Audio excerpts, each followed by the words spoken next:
تو کسی ادارے پہ پیسے خرچ نہیں ہوئے. تو اب سوال یہ ہو رہا ہے کہ 20 ارب روپے خرچ کہاں کیے گئے؟ تو پھر ناقدین جو ہے وہ یہ کہتے ہیں اس کا مطلب یہ ہے کہ وہ جو اسلام آباد پہ چڑھائی ہو رہی تھی، وہ جو پنجاب فتح کرنے کی باتیں ہو رہی تھیں، اور جو بار بار لشکر کشی ہو رہی تھی، یہ سارا پیسہ اس پہ خرچ کیا گیا. مخالفین یہ الزام لگاتے ہیں. لیکن اب یہ معاملات کھل کے سامنے آ گئے، کیونکہ اب کارروائیاں شروع ہو گئی ہیں. آپریشن البدر بھی شروع ہو گیا، اور وہ جو نیشنل ایکشن پلان 2 تھا اس کی بھی حکمت عملی بنا لی گئی ہے، اور اس میں کسی کو معافی نہیں ملی. اب مثال کے طور پر بلوچستان میں اتنا بڑا واقعہ ہوا جعفر ایکسپریس کا، وہاں جو مارے گئے ہیں دہشت گرد حملہ آور جو تھے، جنہوں نے یہ یرغمال بنایا تھا، ہائی جیکر جو تھے، اور انہوں نے پاکستان کی تاریخ میں پہلی ٹرین اغوا کر لی سمجھ لیں. تو جو مارے گئے ہیں ان کی لاشیں کے حوالے سے وزیر اعلیٰ نے سرفراز بگٹی نے صاف کہہ دیا کہ کسی جتھے یا کسی گروپ یا کسی تحریک کو ہم نہیں دیں گے، یعنی BLA وغیرہ کو یا مارنگ بلوچ کو کسی کو نہیں دیں گے کہ وہ اپنی سیاست کریں ان لاشوں پہ. ہم ان کے جو خاندان کے اہل خانہ ان کے حوالے کریں گے ان لاشوں کو. تو وہاں بھی پھڈا موجود ہے، وہاں بھی لڑائی موجود ہے. صدر مملکت نے بلوچستان کو تو اپنے کھاتے میں ڈال لیا. انہوں نے گئے، کیمپ لگایا اور لوگوں سے ملاقاتیں کی، اور ان کا عید کے بعد میں باقاعدہ کیمپ لگا لوں گا یہاں پہ، مفاہمتی کیمپ، سب سے ملوں گا، سب کے لیے دروازہ کھول کے بیٹھوں گا، اور اس کا حل نکالیں گے کہ اصل حل کیا ہے. بلوچستان میں جو افراتفری ہے، جو ایک باتیں کی جا رہی ہیں، BLA کیا ہے. اور BLA کا میں نے آپ کو پہلے بھی بتایا تھا کہ وہ جو زیب بلوچ جو تھا وہ تو مارا گیا تھا، اور پھر ہماری طرف سے تو کہیں سے کنفرم نہیں ہوا. کنفرم وہیں سے ہوا جن کا وہ تھا کہ بھارتی میڈیا نے کہہ دیا کہ ہاں جی وہ مارا گیا. اور کہاں مارا گیا؟ انہوں نے کہا عراق میں مارا گیا، اور الزام پاکستان پہ یہ ہے کہ پاکستان کی ایجنسیوں نے وہاں ڈھونڈ کے مار دیا. تو پھر تو ہم کہیں گے ہماری ایجنسیاں اچھی ہیں. اب یہ حالات ہیں. بہرحال یہ دہشت گردی پر کوئی ٹالرنس نہیں ہوگی، معافی نہیں ہے، چھوڑا نہیں جائے گا کسی کو، سیدھی سی بات ہے. اگلی بات کرتے ہیں محسن نقوی لاپتہ. یہ وہ ہیں وزارت داخلہ کے وزیر جو بڑے سرگرم تھے، اور ان کے پاس کرکٹ بورڈ بھی تھا، لیکن اس وقت ان کی کشتی جو ہے ڈلما ڈول ہے. کچھ لوگ تو یہ کہہ رہے ہیں کہ نہ ان کے پاس کرکٹ بورڈ کی چیئرمینی رہے گی، نہ یہ وزارت رہے گی. لیکن اس وقت وہ منظر سے غائب ہے. ذرائع کا دعویٰ یہ ہے کہ دبئی میں، اور دوسرے ذرائع کہتے ہیں نہیں امریکہ میں. اور وزارت داخلہ جو ہے وہ بھی اس پہ کوئی جواب نہیں دے رہی، کیونکہ وزارت داخلہ میں 2 وزیر آ چکے. ایک مشیر ہیں جو سینئر ترین ہیں، جو پہلے بھی رہ چکے، ایک وفاقی وزیر دفاع پرویز خٹک، وہ مشیر ہیں، اور دوسرے ہیں وزیر مملکت طلال چودھری صاحب. تو اب منظر پہ جو ہیں، تصویر میں جو ہیں، وہ طلال چودھری ان ہیں اور محسن نقوی آؤٹ ہیں، غائب ہیں. تو پتہ نہیں لگ رہا کہ یہ ہو کیا رہا ہے، کیا چاہتے ہیں. ناراض ہیں، ان کے قریب ذرائع یہ کریں وہ ناراض ہیں. ان کو اعتماد میں نہیں لیا گیا یہ فیصلہ کرتے ہوئے، لہٰذا وہ ناراض ہیں. اب وہ کون ہیں، کیسے ہیں، کس جماعت سے ان کا تعلق ہے، یہ سب کو پتہ ہے کہ وہ پیاروں کے پیارے ہیں. تو کیا ان کو اگنور کیا جا سکتا ہے؟ تو یہ آنے والے دنوں کے لیے مزید سوال ہے حکومت کے لیے. اب صحافی جلیل آفریدی کی بات کرتے ہیں. یہ وہ صحافی ہیں بہت دلیر بہادر، ڈنکے کی چوٹ پہ سوال کرنے والے، کہ جنہوں نے پچھلی امریکن جو ترجمان ہے وزارت خارجہ کی، اس کی پریس کانفرنس میں پچھلی دفعہ بھی انہوں نے سوال کیا تھا کہ عمران خان کو فری کرنے کا امریکہ کیوں نہیں کہہ رہا. تو اس وقت انہوں نے اگنور کر دیا تھا. دوبارہ پھر جو بریفنگ ہوئی اس میں پھر انہوں نے سوال کیا.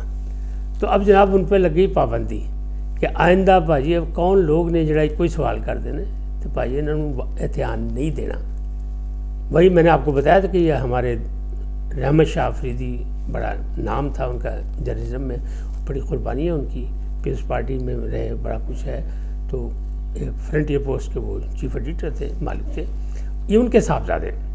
تو اب انہیں پابندی لگائی کہ محکمہ خارجہ کی جو بھی بریفنگ ہوگی اس میں یہ نہیں آئیں گے، آؤٹ.